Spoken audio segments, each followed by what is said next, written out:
tapi ada dasarnya saja. Hanya istilahnya berubah. Misalnya bisa modern ada humanisme sekular atau bahasa Inggrisnya center of cosmos. Nah ini landasan utamanya.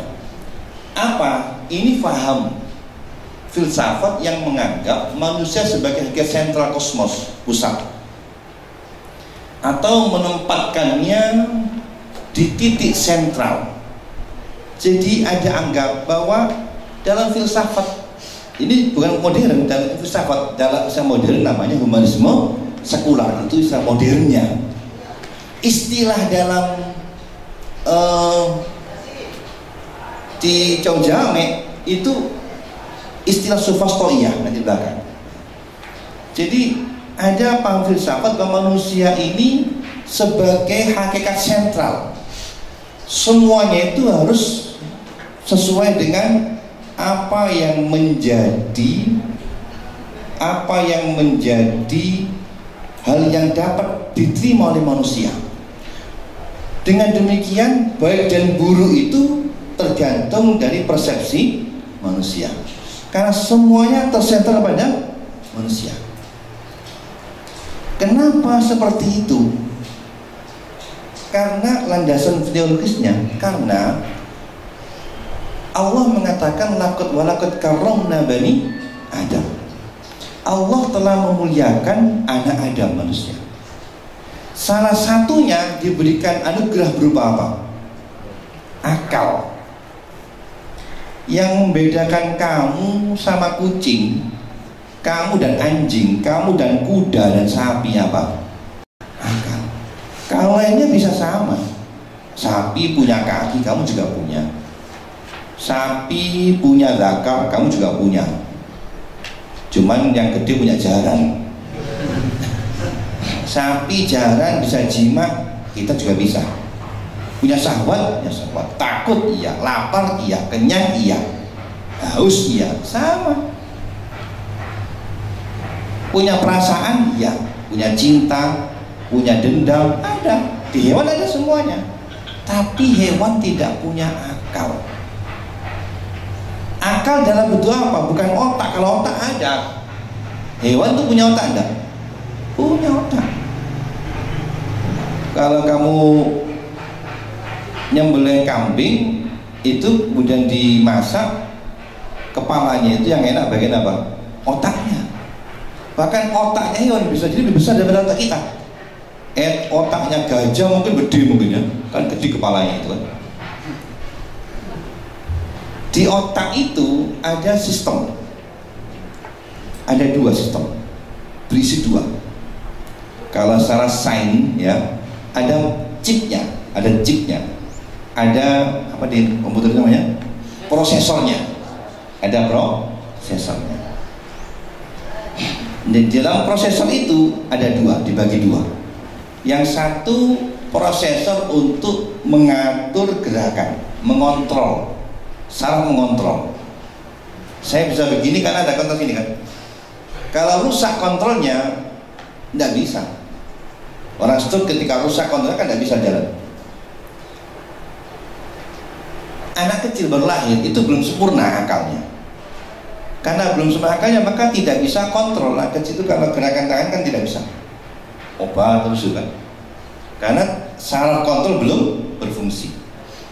Ketika kita berfungsi menjadi bisa berdiri, bisa mengambil, ya kayak kita. Yang kedua saraf itu dua. Yang kedua bagian yang penting. Ini saraf namanya, kalau istilah itu namanya mahkota, atau kalau disebut dengan tamyiz, saraf tamyiz namanya. Apa saraf tamyiz itu? Saraf di otak ini yang bisa membedakan mana baik mana buruk. Kalau model pertama, jaran kuda punya, sapi punya, kambing punya, anjing punya, tikus punya. Otak berisikan saraf kontrol punya, mereka bisa lari bahkan lebih kencang daripada kita. Yang kedua ini yang bedakan. Kalau istilah kita apa? Natek. Natek itu bukan tidak hanya nutgun harfiah. Natek ini kemudian yang menjadikan kita punya pusat yang untuk membedakan mana baik mana buruk. Sehingga ketika mengontrol nggak sembarangan. Mengontrol ada baik dan buruknya. Maka anak kalau sudah tamyiz itu berarti sudah mengerti mana baik mana buruk. Karena kalau masih belum tamyiz itu tidak bisa mengerti mana mana buruk. Saya kasih sabun sama roti bisa milih sabun. Itu tamyiz namanya. Tapi kalau sudah sempurna dia ngerti sudah. Maka tamyiz bagian daripada otak untuk membedakan mana baik buruk. Disitulah mana itu taklif. Orang yang ditaklif karena tamyiz itu. Oleh karena itu anak yang belum tamyiz balik ya, ketika sudah sempurna akalnya ketika balik itu dari mata balagh itu sampai pada sempurnanya akal.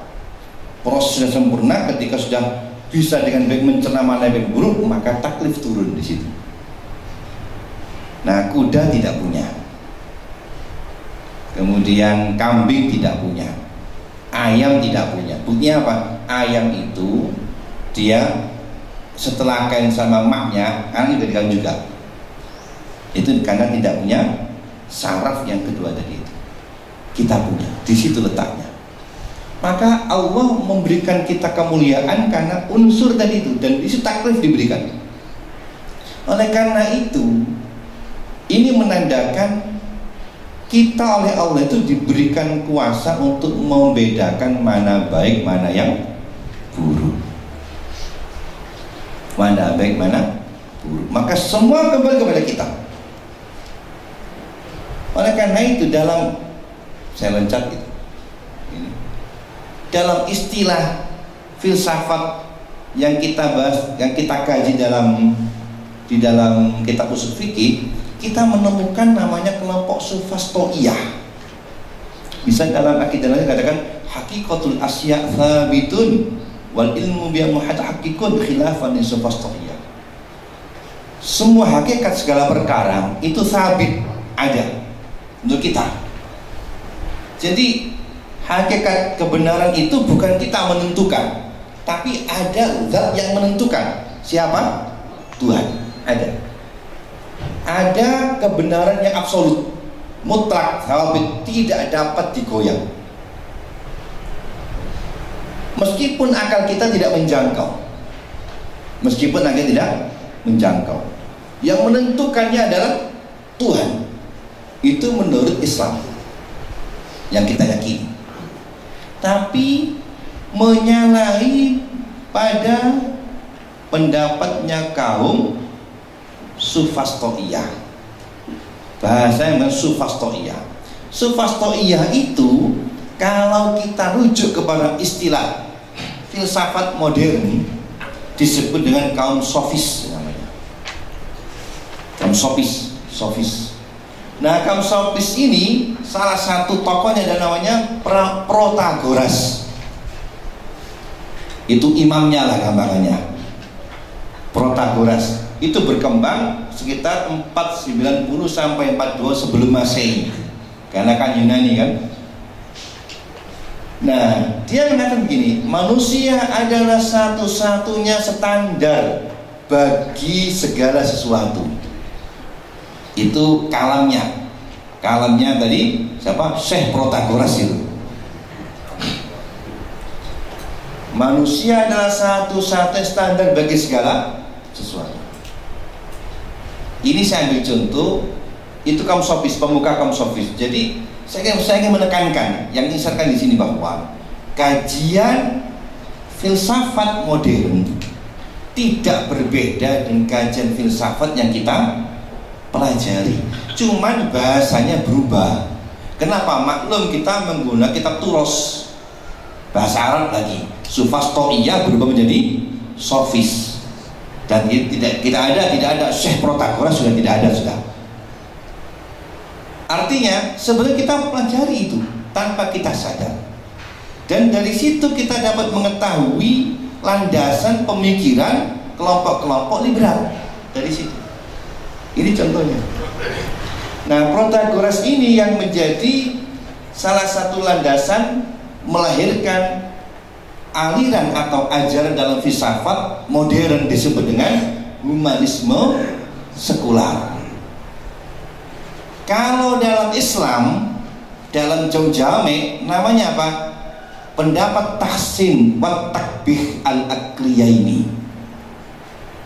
Ada namanya at-tahsin wa takbih al-aqliyaini.